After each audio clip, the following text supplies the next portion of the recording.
So hello everyone. As you can see, my name is Antreas Naziris, and today I will be the lecturer for the course of Introduction to Computer Organization and Architecture. So this lecture, okay, I know that it says lecture 1 there, but today we're going to have the introduction. We're going to go through the historical development, then we're going to go through the computer generation, which there we're going to see the Moore's law and actually another one law, which is the Rock's law. You're going to see why. Also, we're going to go through the definition of computer organization and architecture. And in the end, we're going to go through the computer level hierarchy. So how this computer is organized and works and cooperates all these levels together in order to have actually our interaction here now. So, can you imagine our everyday lives without computers? Okay, I think from what I have seen now, most of you have lived your life sometime without computers, but let's take a moment and think about it. What do we mean when we talk about computers? First thing in mind, it comes this, or laptop. But if we want to be more precise, computers are also those. Tablet is the mobile phone. There are plenty of things that you can call computer, not just the one that we use now. So the historical development of that, it's quite new because it comes on the mid-50s, it starts then. So if you want to be more precise, it's a 70-year journey until now. It's not that old. So okay, you can say that can be some earlier with known machine by Charles Babbage. That was just it was more of mechanical. It was not really calculating machines. That is the one that we are using now. So there are different generations and technology that it is used to create them. So every invention, if you want to be more precise, it reflects the time in which it was invented. So back in the day, there are massive computations that they were needed to be done, and that's how it got the name computer. Okay, if you want to make some spoiler, the name it came from because they wanted to calculate the trajectories in the World War in the World War II, I think. So that's how it came. Okay, so it came on that era because they want to use it for war. But what if they are using a special machine? Okay, in another decade, let's say if it goes in 90s or now, what will be the name? Okay, and here comes yes, would be still named computer. So this one brings us to the first discussion topic that I want your interaction on that. So if invented today, what name do you think that will be given to the computer? So give at least one good reason for your answer. So on that, okay, let me see you. I want to see your faces with that. I will give you just, let's say, 2-3 minutes to think about it. Okay, it's 7:07. Sorry, it's 5:07 here. Okay, it's 07. Okay, so you have 3 minutes to think about it and give me just a good reason for your answer. What if it was today? It was a machine that was invented for something to optimize, or something to optimize, a machine that will optimize an everyday problem. What will be the name of it? Okay, so yes, in 2-3 minutes, I'm waiting for your results, for your ideas.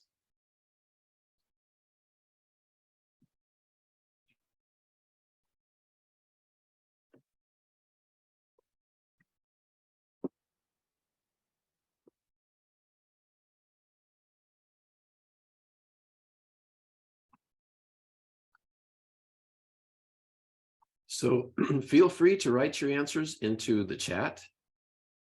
The chat is open that you can write. There we go. Got solver, Yes. machine intelligence. I'm getting some, yeah.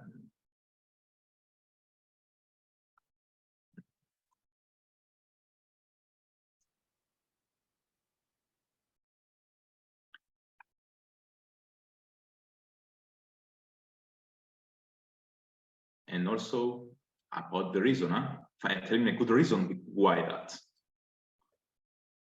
Also, you can tell me with your voice after the 2-3 minutes, okay? Or you can write it down, however you like.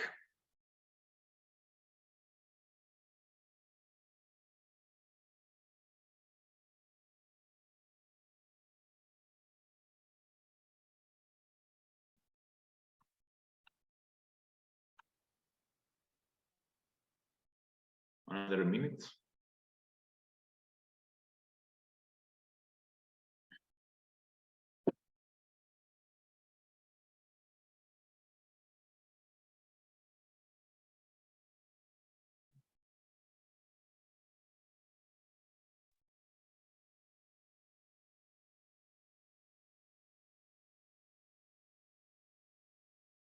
Breakthrough. Nice. Okay.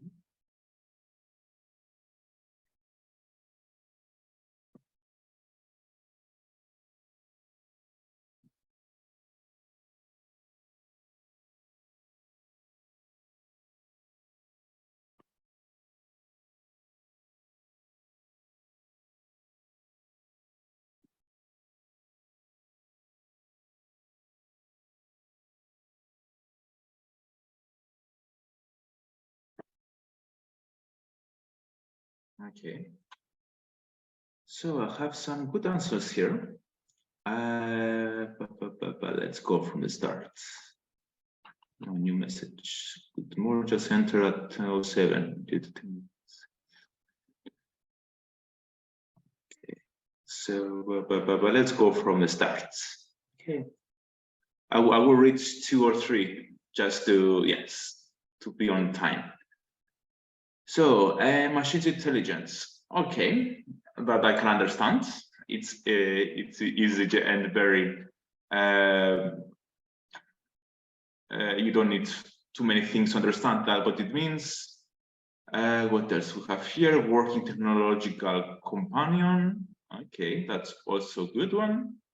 Breakthrough. It's a breakthrough invention. Okay, that's straightforward. For home machine. Okay, that I would like to have an explanation on that. Okay, data processing machine. Okay, auto analyzing machine. Also a good one. Here, enter the word. Okay. Sorry, Dr. Labert. There are 2 people enter the waiting room. Do I let them in, or what do I do from here? No, I am actually letting them in. Okay. It's first time with me on that. Okay, good. So, thank you. So yes, artificial intelligence. Yes, I can see why. I think it should be a problem solver. Okay, good. Or the G-habilis solver because it helps. Good morning. Autonomous machines, virtual assistant, also a good one. Yes, leap forward. Yeah, okay. And server because it keeps the information. Okay, kind of like a cloud, if you want. Okay. Good. I got some good answers. Okay, good answers. So yeah, let's continue. Okay. Why you're not moving? Now. So after some good answers from you, I like that interaction, even if I didn't hear your voice, but still it was nice. Okay, let's move on. Let's move on to the generations. Okay, since it was not actually a generation, we can just not number it. Okay, so let's put it as generation 0. Here we have the mechanical calculating machines that are in the era of 1642 until the 1945, which it was, as you can understand, after World War II. Okay. So yeah, it was before, yeah, but it's not like that. So prior 1500s, we had like calculating things, but not machines. Okay, I'm sorry about the things. It doesn't sound very scientific, but you can understand why. Because we had calculations and record results through abacus. Okay, we're still using it, but they're using it in nursery school, the toddlers, in order to learn some basic arithmetic at that time. But imagine at that time in the ships and stuff, they're using this abacus in order to count the ships, or I don't know, the foods or supplies. Okay. So a leap forward, just to recall one of your answers. Okay, we have this William Shikart. This guy was the first mechanical, he created the first mechanical calculator, or if you want better, the calculating clock. So in the same era, we have the Blaise Pascal. I'm sure that most of you have known that guy, this guy. So this guy created the first mechanical adding and subtracting device, which is the basis of today's calculator, or the Pascaline. I don't have my calculator here, but never mind. You can understand what I mean about the calculator. Okay. Then we have the Charles Babbage. That was the father of computing. On the same era, all of this. Okay. This guy here mechanized the solution of polynomial functions with name difference engine. Okay, that was for the mathematical knowers, it was a solver for differential equations. Still on the same generation, we have the Jacquard, Joseph Marie Jacquard, the French guy here. This guy in 1801 created the programmable waving loom that could produce intricate patterns in cloth. That was actually interesting. You know, this one that the ladies were using in order to create clothes. Okay. Don't get me with what they say ladies, but you can see now how it was. They were using it for clothes. If you have seen it from up close, this kind of machine like me, you can understand how that was working. They are using some needles in order to create the clothes. Some needles were going in, some needles were not. So the pattern of that was using kind of the idea of the dual system that the computers are using now. Okay, so these patterns were using more than 10,000 punch cards. So of what I have said, they are using like a primitive dual system of 1 and zeros. For 1, it was when they are punching the hole of the card that was creating 1. And if they were not punching on these cards, we had zeros. So it was, yes, as I have said earlier, it was like a primitive dual system. So imagine that back, I mean, 200 years before, to create this kind of things, and you didn't even know, just to make a pattern. Or some beautiful clothes. But it was still mechanical. That's why we have done this generation. So the first generation now, it was the vacuum tube computers. It was on 1945 to 53. So that guy, Jonathan Assoff, he died actually recently on 95. He created the first complete electronic computer, and he was using the binary machine from vacuum tubes. You can see it here. So he was using that to solve linear equation systems. So let's go on this era again to the ENIAC. I'm sure that most of you know that. So what was ENIAC about? The name comes from electronic numerical integrator and computer. So this was the first all-electronic general-purpose digital computer. And you can see that in here. You can see how big it was. But as I have told you, it was using for the army. Okay, they advertise me. Actually, this is a real picture of them. It says their advertisement. The Army's Enya can give you the answer in a fraction of a second. Yes. So let's see some numbers. That one had 17,468 vacuum tubes. It had 1,800 square feet, 39 tones, and memory just 1 kilobits. Okay, so you can imagine if you had the mobile number, the mobile is of 3310, 1 kilobyte, I think it was not even a picture. So imagine how small it was, memory. So as I have said before, during World War II, the Army used Enya for calculating trajectories of ballistic. So it helped them to reduce the time from 20 hours to 30 seconds. That machine, imagine nowadays. Okay, just for general actual education. Okay. So here the problem is that the vacuum tubes from third generation could burn fast. So if we want to move to the second generation, which we have the transistorized computers, okay, it just gives away, okay, the title.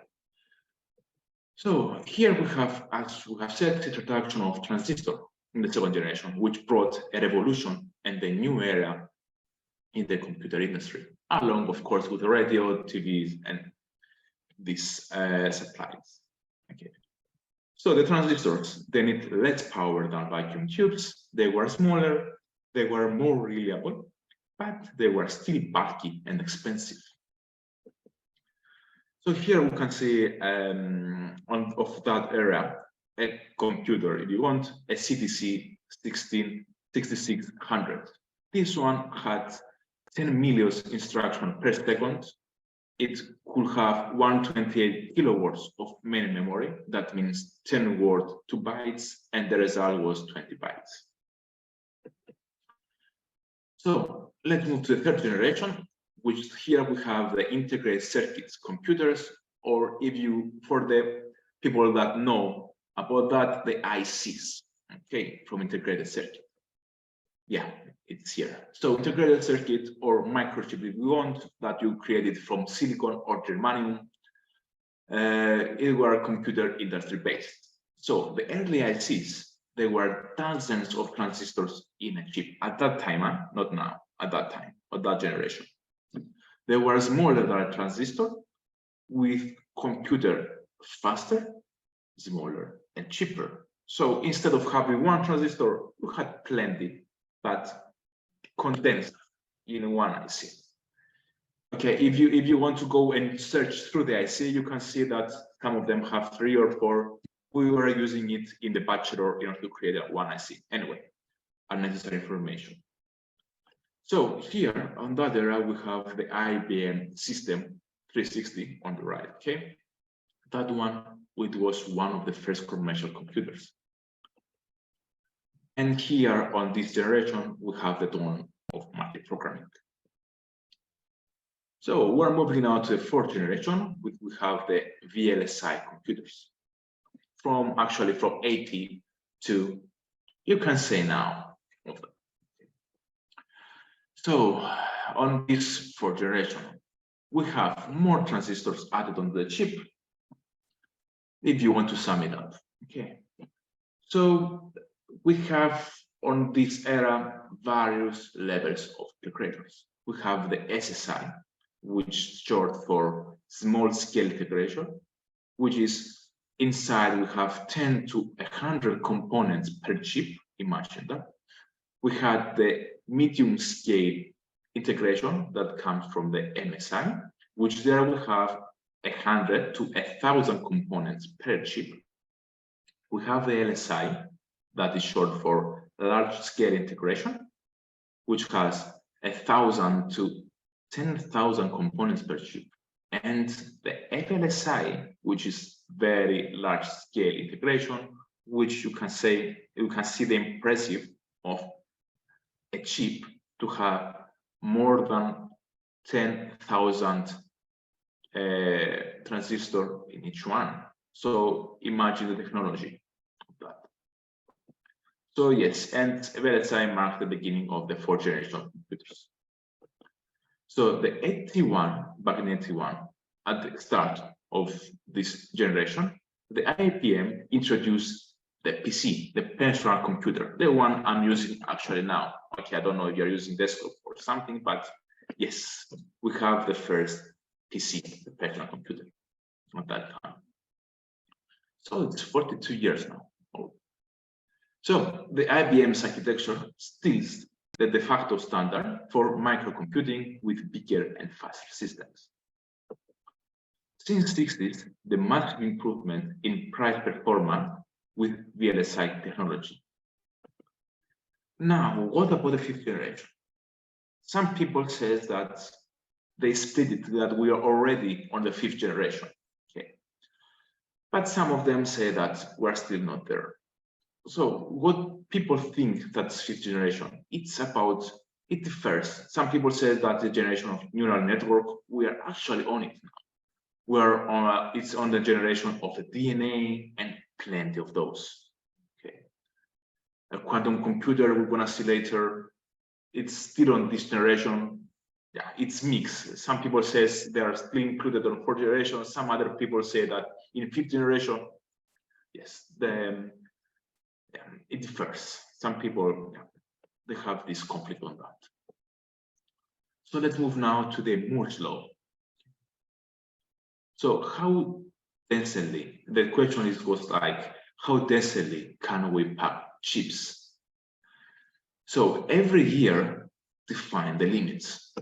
So back in 1965, the Intel founder, okay, the Gordon Moore, said that the density that came back on 65 said the density of transistors put in an IC, in an integrated circuit, will double every 2 years. He said that in 1965.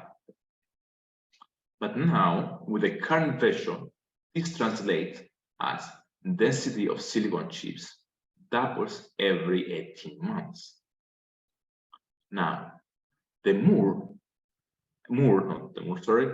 intended to hold only 10 years. So what he said there, that the density of transistors put in an integrated circuit will double every 2 years, had that in mind only for 10 years. But due to the chip manufacturing process, this law holds still. And here is the graph. That's actually graph. Okay, if you can go to the internet and search it and find it. So every 2 years, you can see the exponential growth of these chips. Okay, so that's actually, yes, it still happens. You can see 2020. Actually, this one I got it 2 years ago and still strong. So let's move on. So on the downside, we have Rock, a guy here, that gave us the downside of that, the cost limitation. So the Rock's law says the cost of building semiconductor will double every 4 years. So even if they are smaller and faster, can we afford them? Actually, that they will double every 4 years. So now we can see a rise of quantum system. So the quantum system compute exponentially faster than other methods. So will also revolutionize, the way of defining computational problems. So if the quantum system are evolutionized, as I know that is happening now at this time, this system will be primitive. So there is no need to argue between the Moore's and Rock's law. So this one will be just a long time. So this is an example of quantum computers. Anyway, let's move forwards with that. So yes, now it's your turn, people. We have the review questions. Okay, that's the first time and only I will ask you your participation to write down. So we have 4 questions that are from the lecture, obviously. So the first question is, what is about the transistor that made it such a great improvement over the vacuum tube? The second one says, how does integrated circuit differ from transistor? Third question is, explain the differences between the SSI, MSI, LSI, and VLSI. And the fourth question is, how is Rock's law related to Moore's law? Okay, for that, I will give you 10 minutes, okay, to write down the answers. So 20 to 11, if you want to go with your time, I'm expecting your answers, okay? So 10 minutes, and we'll get back together.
I will give you another 4 minutes, because if we are waiting for 10 minutes, we're not gonna be on time.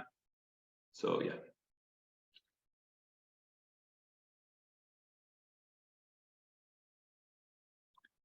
So if you have already your answers, write them down on the chat, okay, and I will check it out.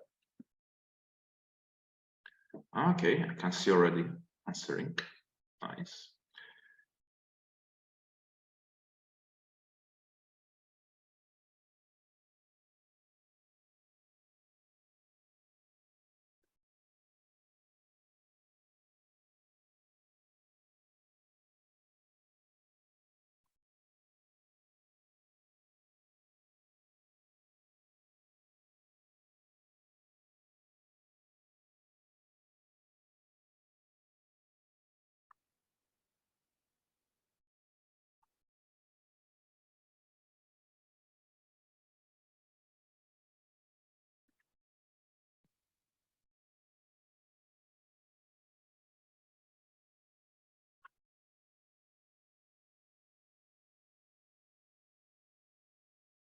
Okay, I can see some good answers here.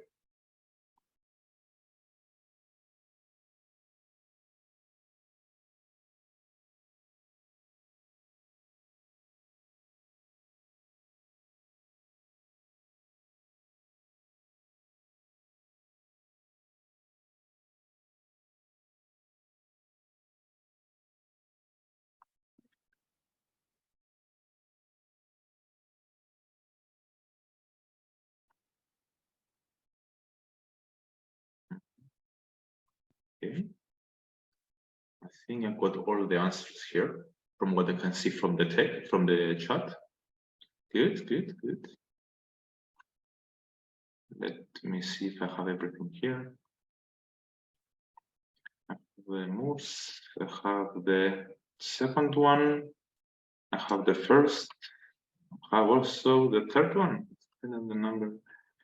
Yes, true. Good, good, good. Great. Great. Yes, that's it. I have all the answers. Thank you, people. So let's see them together. Okay, let's go with the first one. What is about the transistor that made such a great improvement over the vacuum tube? The transistors need less power than vacuum tubes, smaller, more reliable over the vacuum tubes. I try to keep it short. Second one, how does an integrated circuit differ from a transistor? Of course, there were dozens of transistors in a chip, smaller than a transistor, creating a computer faster, smaller, and cheaper. We got to the third one, explain the differences between the SSI, MSI, LSI, and the VLSI. Of course, as you have answered shortly, but you did, it's the different numbers of transistors in a chip. Okay, I will not go through that. The small, the medium, large, and the very large system. And the third one was, how is Rock's law related to the Moore's law? The quarter Moore says the density of the transistor put into a circuit will double every 2 years. And of course, the Rock's is the economic flip side to the Moore's first law. Okay, that of course, it talks about the cost. Yes, unnecessary, but we have to consider also the costing. I still have something on charts. There are still answers here. Yeah, yeah. Perfect, perfect. Yes, you can see it. So thank you, people, for the cooperation. Let's continue.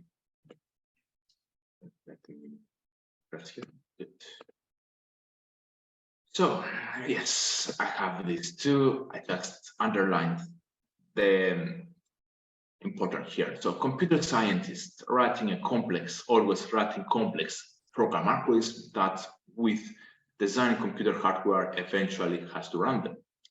So some algorithms are so complicated that they will take too long to run. The computer people know what I mean. So the computation, that is computationally infeasible. So at the current rates, of course, of innovation, they're feasible today, will be feasible tomorrow. But of course, someone will fix up of a problem or put too much code there that will exceed the reasonable limits. And once again, some other people will try to win over that, and we have this loop. So, yeah, do you agree or not, and why? Yes, I'm not gonna go through that because we just have an hour. So yes, the thing is that it's true, because of course, someone will need more, we are pushing ourselves, and okay, that's how innovation happens, okay, just to see it on the bright side. So, but why is my PC slow? How many times did we say that?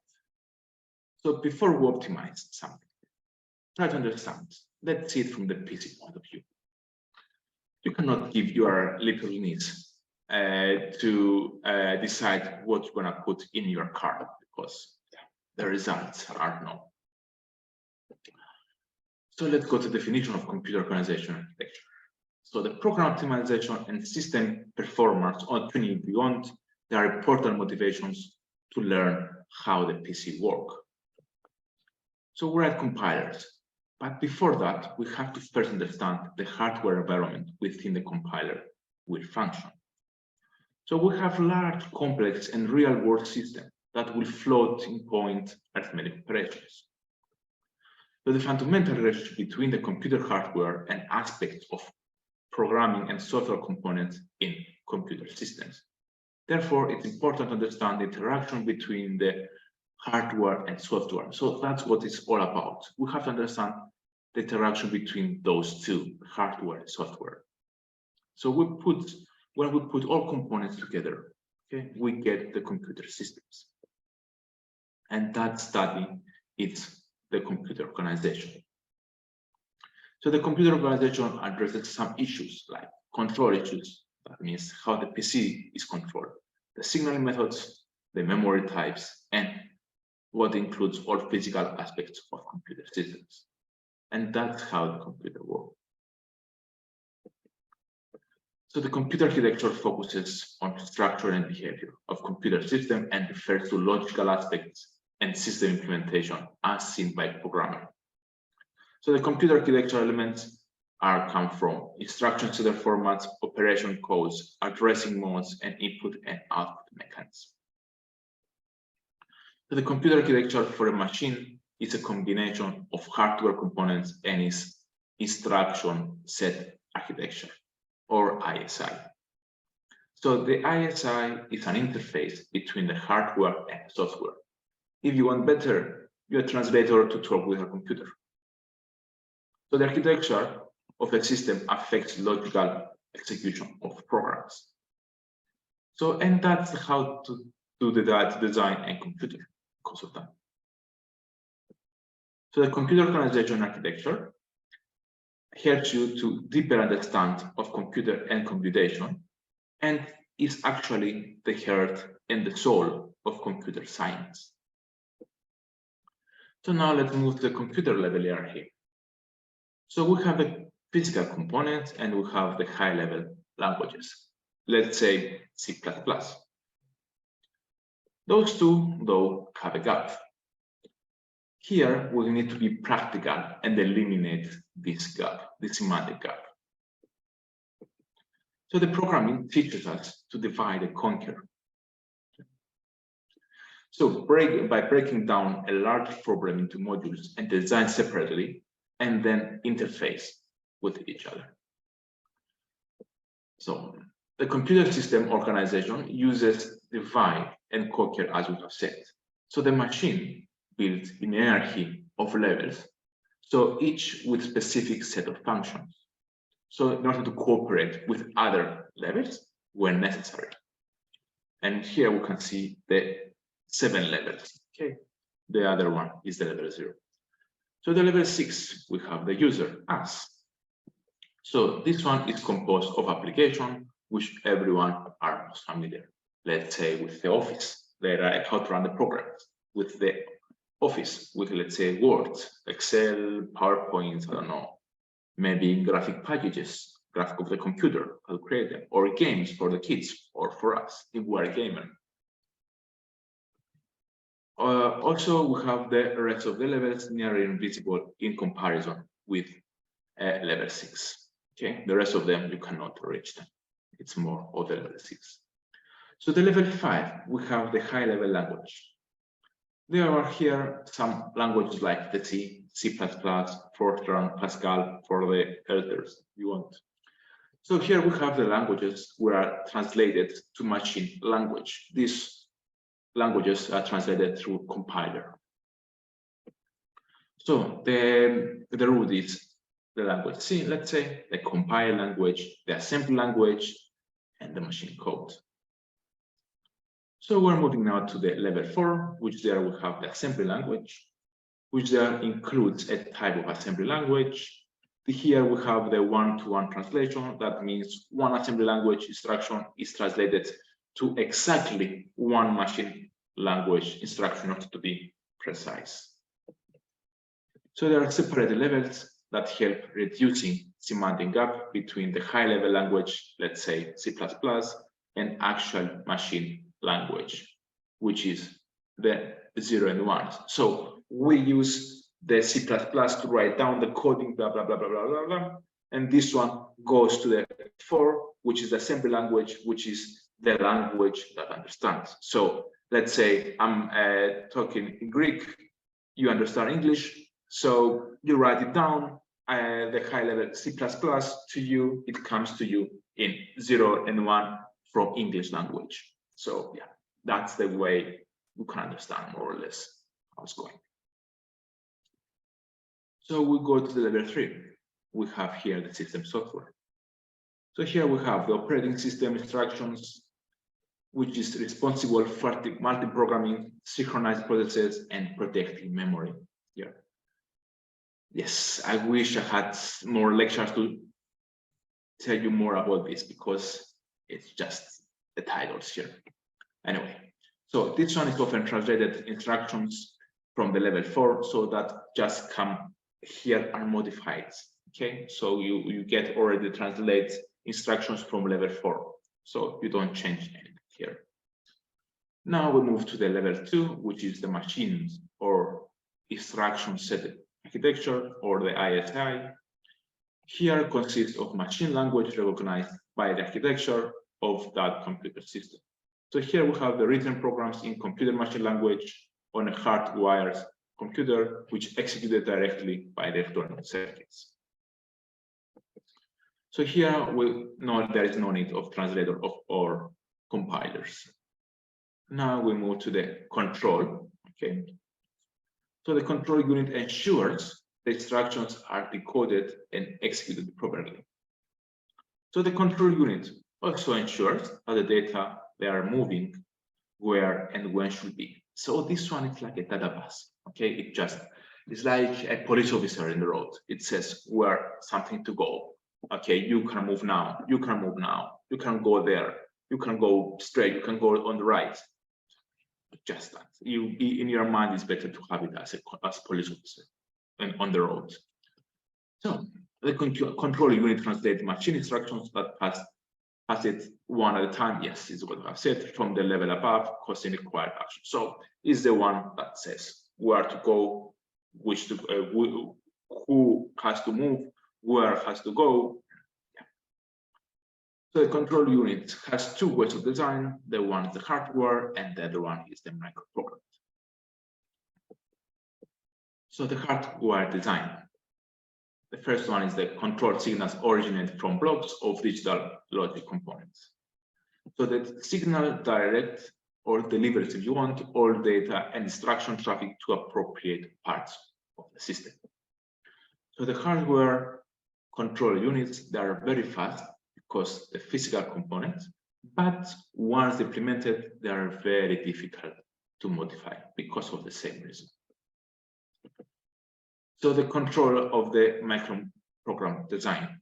So the microprogram is a program that is written in a low-level language, which is implemented by hardware. So the machine instructions in level 2, it's fed into microprogram, then translate the instructions by activated hardware suited to execute the original instruction. So the microprogram advantage is popular because it can be modified relatively easy. So the disadvantage of the hardware design. Okay. So the microprogram disadvantage is that if you want to put additional layer of translation, it gives slower instruction execution. Fortunately, it has that. So level 0. This one we have the digital logic. It's 0 because actually it just gate and wire. So physical components of the computer. For the knowers, you can see it at the bottom of this pyramid. Okay, you can see actually the gates and the wires at the bottom. Okay. That's the ones, NOR or different gates. Anyways, so yeah, already to the end. So now I will give you 10 minutes this time, okay, for this one. So I need you to list 5 applications, personal computers. Okay. So is there and also I want you to tell me, is there a limit to the applications of computers? And by computers, I told you I don't mean only the PCs or the desktop. Okay. If you go on, remember at the start what I told you. So is there a limit to the applications of the computers? Do you envision any radically different and exciting application in the near future? And if so, what? Okay. So yes, I will give you 10 minutes with that, and I'm waiting for the answers. So actually, this one is the last slide. Then we have the conclusions. Okay, it's your turn now.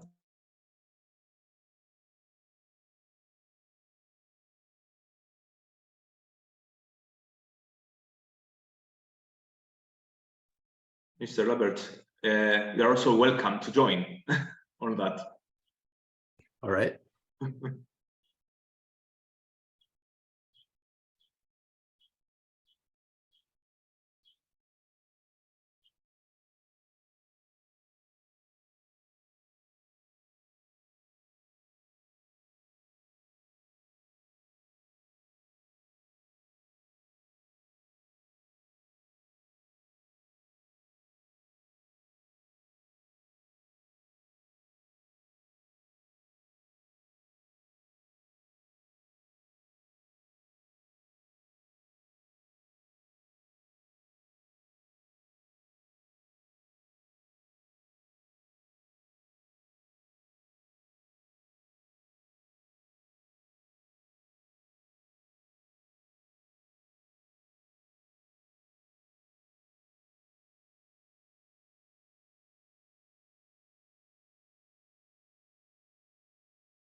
Five more minutes.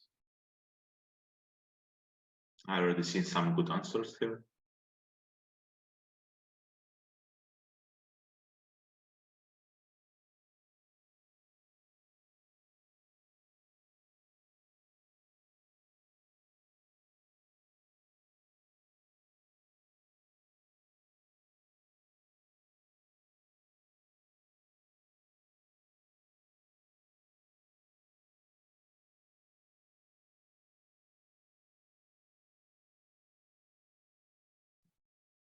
Oops, sorry.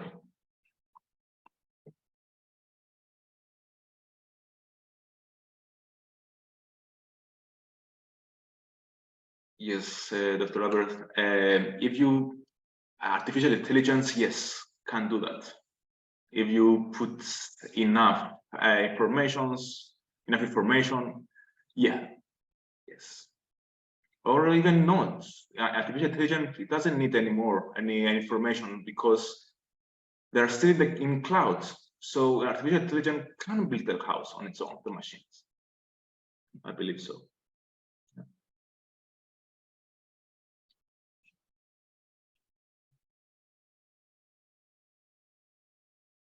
I mean, a recent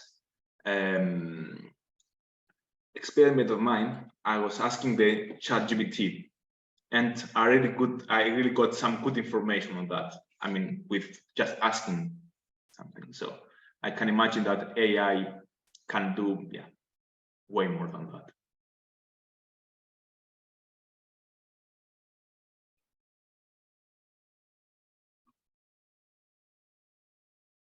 Two more minutes, waiting the answers.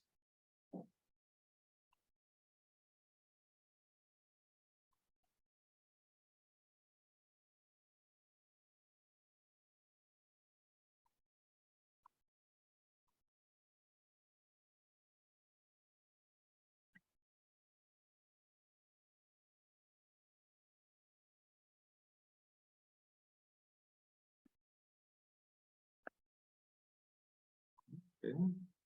I can see some good answers here. Yes, I can see banking, business, industry. Yeah, see different education, gaming, and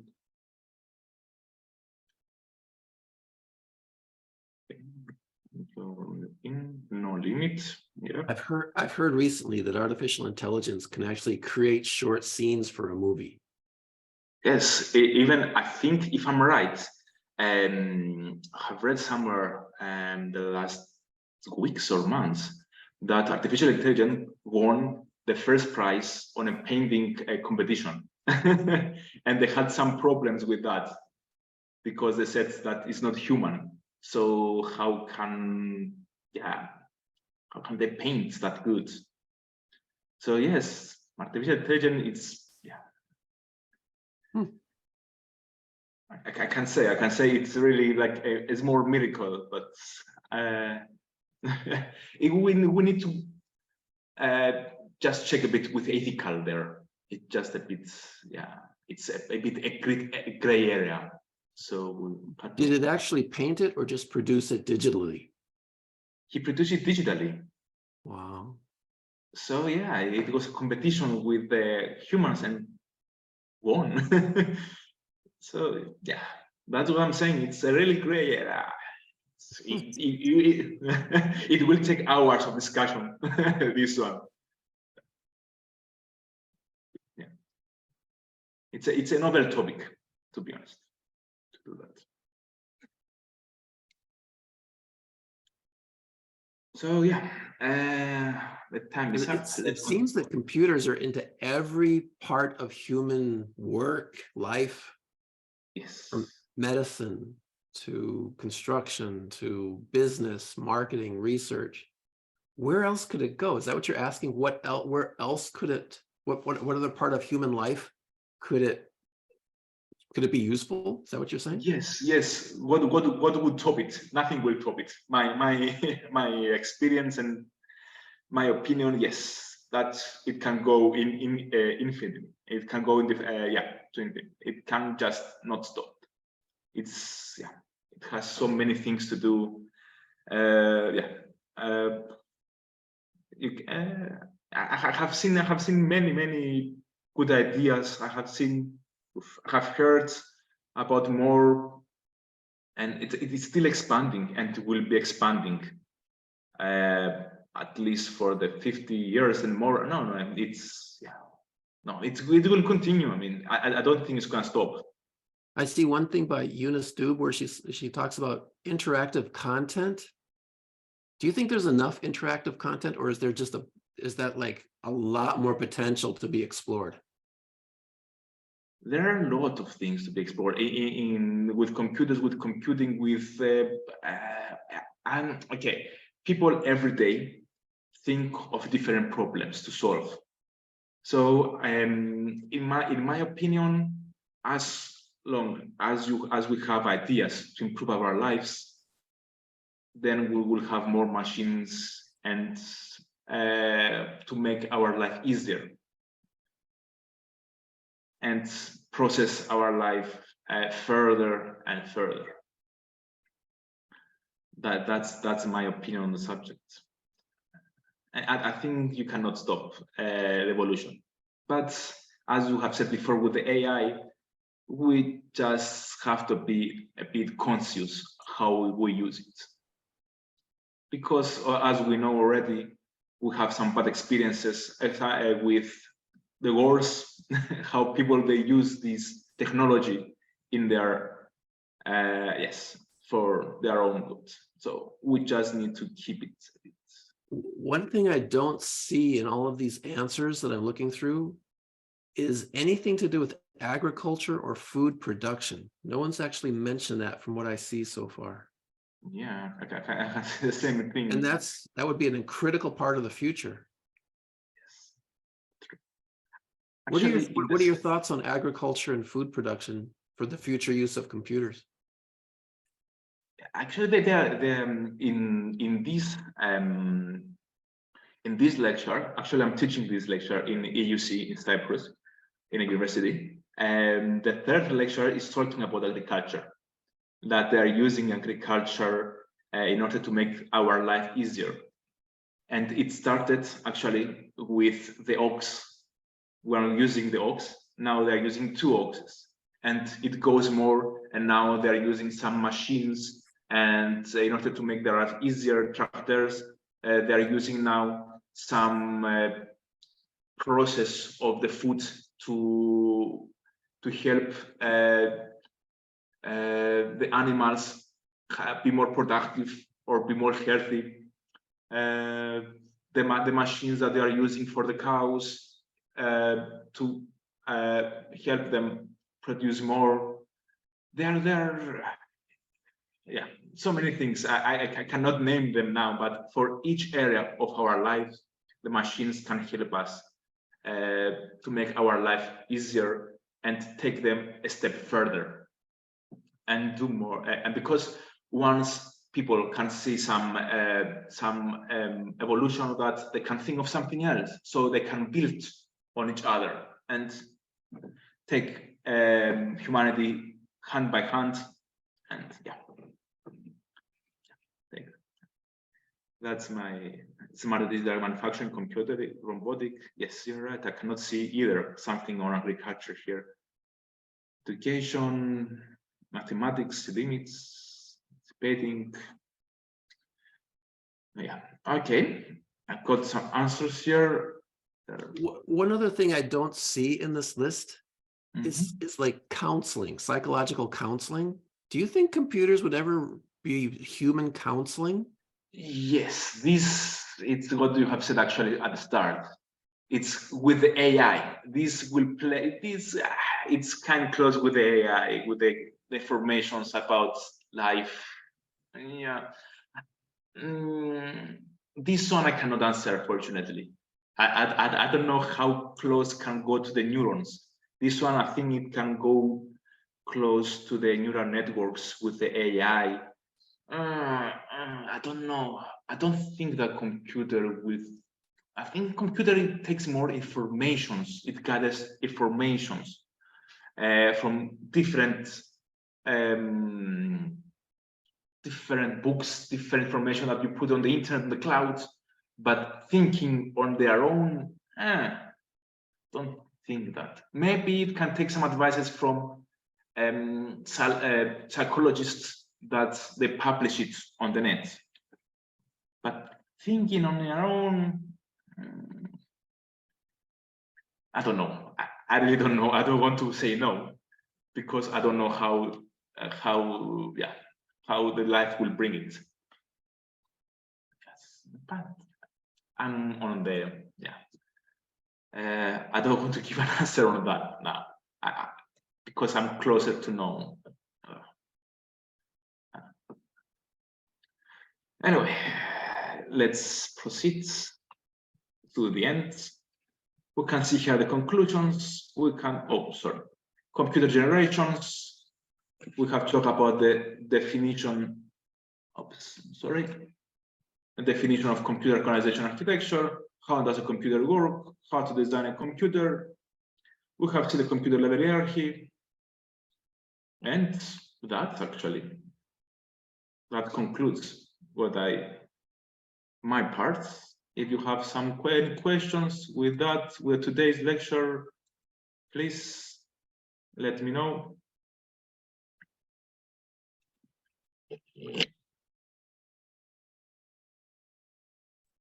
Thank you so much, Antreas Naziris. So what would you talk about next time you come? I don't know yet. What would you like to talk about? Yeah, if anybody has any ideas of what you would like Andres to talk about next time, go ahead and write it into chat, get some ideas. We do have a question from Dominique. Go ahead and activate your microphone, Dominique. Yes, good morning. My question is, what was the initial question that was asked within the first 7 minutes of class, please? I truly missed that. Thank you. The 7 minutes, okay. Well, let's see. First question. You mean this one, the discussion topic, Dominic?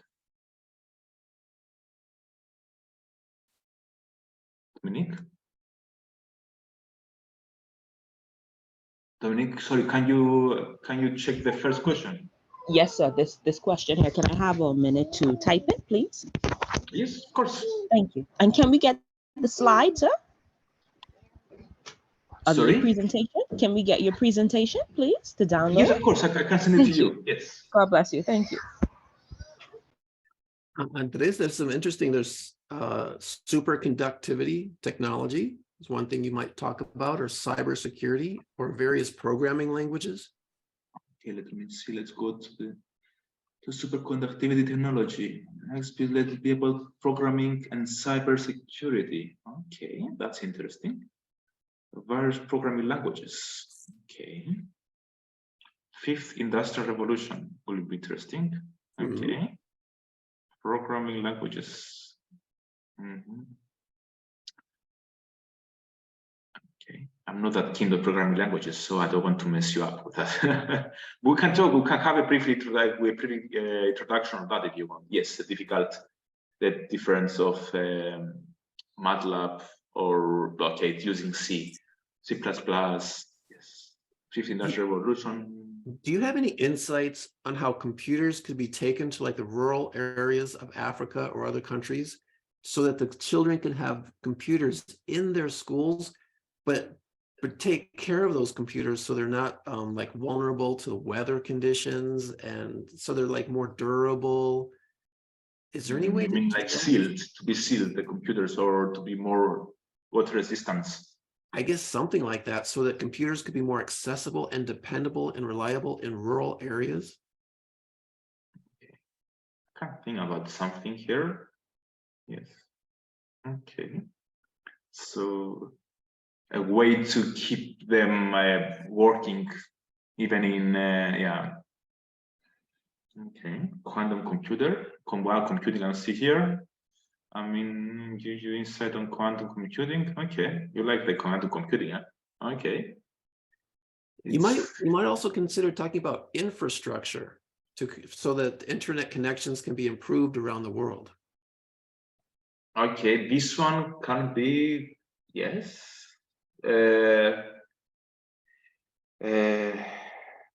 Yes. Yes, I have something in mind with that. Big data, or we can talk about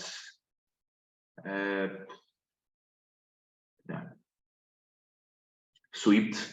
Okay, that's something different. Okay, we can talk about renewable energy if you want. Yeah. Okay. Yeah.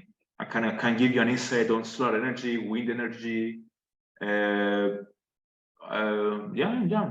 I did the master on that, so I can go with that if you want.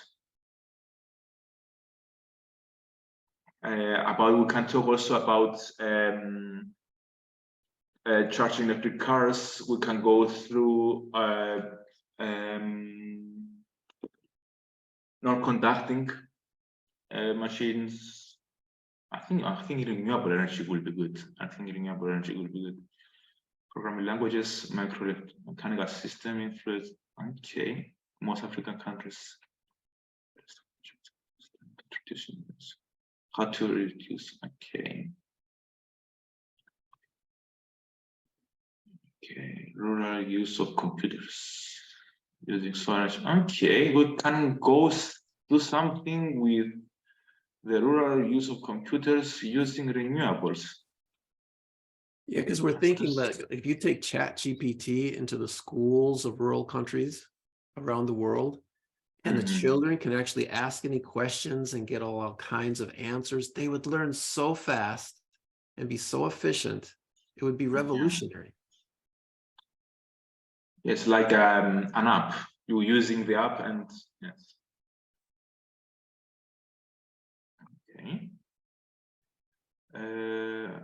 Mr. Labert, can I get this chat? I mean, on my email, just to have it in mind for the future lectures. I can't get it for you, but who did you schedule the live class with? Was it Clara. Clara, yes. Oh, Miss so Clara. you would contact Clara and she could go into the system, into the account, and then pull out the transcript. Okay. So you will let her know, or shall I let her know about that? I would suggest that you do it so that she can contact you directly on that. Ah, perfect. Yes, because I can see some good ideas and maybe I will forget them. Yes, in the next days. And it's too much to write down right now. Yes, exactly. I mean, even quantum computing is really interesting. Yes, yes. I World use. have to read about it to give a lecture on that first. Micro electromechanical systems, that's also really interesting. Mechanical system. Okay, influence evolution of computer technology. Okay, that's nice. That's nice. Okay. And the whole idea about the fifth industrial revolution, to put that into better perspective, that would also be really good. Yeah. So we're gonna have a history lesson the next time. Yes. Yes. Okay. Well, I think that's it. I think that's all the answers that we have coming in. Perfect. I don't see any more questions. Okay. Do you want to call at the end of the live class and come back at another time? Yes, of course. It was. I'm very happy that you called me for having that lecture. It was. I had some good interaction with you. Good questions. Good proposals for the next lecture, of course. And yeah, thank you for everything. And see you next time. All right. Let me open up the. Everybody can unmute themselves to say thank you and bye. Thank you. Thank you. Bye. Thank you. Bye. Bye. Bye. Bye. Thank you so much. Bye. Bye. Thank you. See you next time. Much tomorrow. Have a great weekend. Have a great weekend. Bye-bye.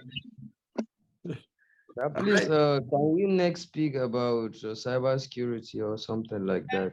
Cybersecurity? Yes, sir. Yes. Okay. Salam Sheikh. Habari za siku. Haonekani bwana. Cybersecurity will be good. Cybersecurity will be good. I hear the voices. Very interesting. Yes.